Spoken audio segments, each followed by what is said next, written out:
क्या विनय सिंह ने एसीबी की टीम को खरीद लिया है?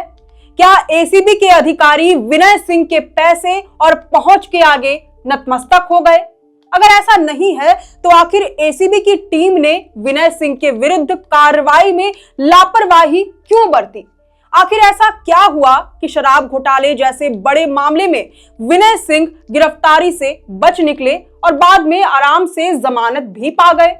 ये सवाल इसलिए और चुभते हैं क्योंकि ये वही एंटी करप्शन ब्यूरो है जो हाल के समय से भ्रष्टाचार और रिश्वतखोरी पर लगातार कड़े एक्शन के लिए चर्चाओं में रही है और झारखंड भर के लोगों में नए सिरे से भरोसे जगाने का काम कर रही है। घूस चाहे 1000-2000 की भी क्यों ना मांगी जा रही हो, छोटी से छोटी शिकायत पर भी इस सरकारी एजेंसी की मौजूदगी महसूस होती रही है। लेकिन अब नेक्स्टजेन कंपनी के मालिक विनय सिंह के खिलाफ लापरवाही भरी कार्रवाई ने भ्रष्टाचार का भांडाफोड़ करने वाले एसीबी को ही संदेह के घेरे में खड़ा कर दिया है। दिलचस्प बात यह है कि हजारीबाग जमीन घोटाला मामले में विनय सिंह एसीबी के ही हाथों गिरफ्तार हुए हैं। दरअसल मीडिया रिपोर्ट्स के मुताबिक एसीबी के वरिष्ठ अधिकारियों तक कानों कान खबर पहुंची है कि विनय सिंह की तलाशी में दिल्ली गई एसीबी की टीम ने विनय सिंह के विरुद्ध कार्रवाई में लापरवाही बरती थी। इसका नतीजा यह हुआ कि विनय सिंह की शराब घोटाला मामले में गिरफ्तारी नहीं हो सकी। बाद में उनकी गिरफ्तारी हजारीबाग के वन भूमि घोटाला मामले में 25 सितंबर को हुई थी। मगर शराब घोटाला मामले में निलंबित आईएएस अधिकारी विनय चौबे के साथ साथ उनके करीबी विनय सिंह भी आरोपी थे। उनके खिलाफ गिरफ्तारी का वारंट भी जारी हुआ था, मगर फिर भी उन्हें अरेस्ट नहीं किया गया। इसका फायदा उन्हें आगे चलकर कोर्ट से जमानत लेने में भी मिला। ऐसे में एसीबी की पूरी कार्यशैली पर गंभीर सवाल खड़े होने शुरू हो गए हैं। जो एसीबी कल तक भ्रष्टाचार को उजागर कर सफेद पोशों के खिलाफ सख्त कार्रवाई करने के लिए जानी जाती थी, अब कहीं वह खुद ही भ्रष्टाचार की गिरफ्त में तो नहीं।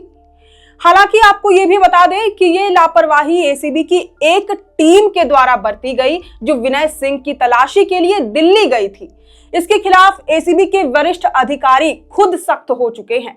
ऐसे में एसीबी अब अपने ही अधिकारियों की भूमिका जांचने में जुटी हुई है।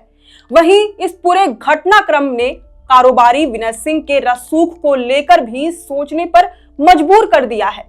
देखा जाए तो विनय सिंह कोई बहुत फेमस चेहरा नहीं है, ना ही सोशल मीडिया पर उनकी तस्वीरें मिलती हैं, लेकिन उनकी पहुंच जरूर ही इतने दूर तक है कि उनके आगे एसीबी अधिकारी भी अपनी रीढ़ की हड्डी सीधी नहीं रख पाए। हालांकि अभी तक ये आरोप है जिसकी जांच चल रही है।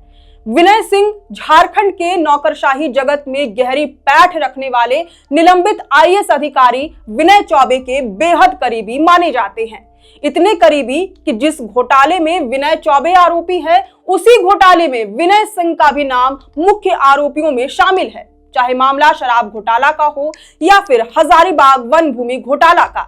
इसके साथ ही विनय सिंह पर अपने करीबी विनय कुमार चौबे के काले धन को निवेश करने का भी आरोप है।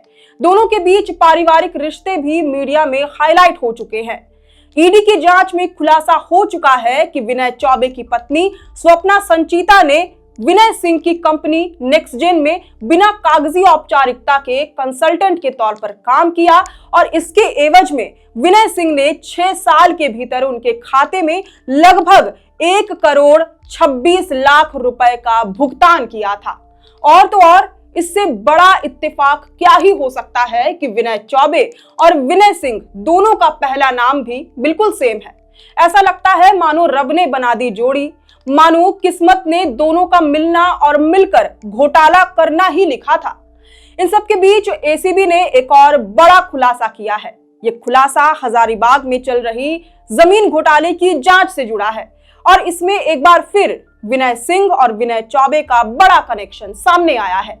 पता चला है कि विनय सिंह ने हजारीबाग के बभनवे मौजा में करीब 1 एकड़ जमीन अपने और अपनी पत्नी स्निग्धा सिंह के नाम पर साल 2010 में खरीदी थी। इसका म्यूटेशन भी हुआ था। गौर कीजिए, उस समय हजारीबाग के तत्कालीन डीसी और कोई नहीं बल्कि विनय चौबे ही थे। एसीबी की जांच में साफ हुआ है कि सरकारी अधिकारियों और कर्मचारियों ने अपने पद का दुरुपयोग करके इस जमीन की खरीद बिक्री और म्यूटेशन में सहायता की थी। बहरहाल, अब जब एसीबी खुद अपने अधिकारियों के आचरण की जांच कर रही है, तो सवाल ये उठता है कि क्या भ्रष्टाचार से लड़ने वाली ये एजेंसी कहीं खुद भ्रष्टाचार की गिरफ्त में तो नहीं? खैर, अब इस सवाल पर आपकी क्या राय है, ये हमें कमेंट करके जरूर बताएं। अगर आपको ये पूरी रिपोर्ट पसंद आई हो तो इस वीडियो को जरूर से लाइक और शेयर करें। हमारे चैनल लोकतंत्र 19 को यूट्यूब, फेसबुक, इंस्टाग्राम समेत सभी डिजिटल प्लेटफॉर्म्स पर जरूर से फॉलो करें। फिलहाल लेते हैं अलविदा। जोहार।